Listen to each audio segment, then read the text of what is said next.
গর্ভাবস্থায় কি পালং শাক খাওয়া যাবে? হ্যাঁ, পরিমিত পরিমাণে এবং সঠিকভাবে প্রস্তুত করে খেলে গর্ভাবস্থায় পালং শাক খাওয়া নিরাপদ এবং উপকারী। পালং শাক একটি সুপারফুড হিসেবে পরিচিত কারণ এতে প্রচুর পরিমাণে আয়রন, ফোলেট বা folic acid, calcium, vitamin A, vitamin C এবং অন্যান্য প্রয়োজনীয় পুষ্টি রয়েছে যা গর্ভবতী মা ও শিশুর জন্য খুবই গুরুত্বপূর্ণ। উপকারিতা: ফোলেট বা ফোলিক অ্যাসিড।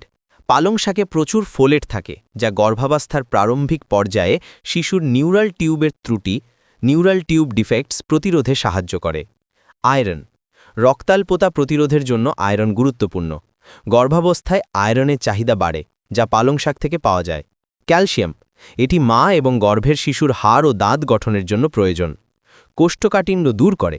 এতে থাকা ফাইবার হজম শক্তি বাড়ায় এবং কোষ্ঠকাঠিন্য কমাতে সাহায্য করে যা গর্ভাবস্থায় একটি সাধারণ সমস্যা। সতর্কতা: অক্সালিক অ্যাসিড। পালং শাকে অক্সালিক অ্যাসিড থাকে যা বেশি পরিমাণে খেলে শরীরের ক্যালসিয়াম শোষণে বাধা দিতে পারে এবং কিডনিতে পাথরের ঝুঁকি বাড়াতে পারে। তাই অতিরিক্ত পরিমাণে পালং শাক খাওয়া এড়িয়ে চলুন। ভালোভাবে পরিষ্কার ও রান্না করা।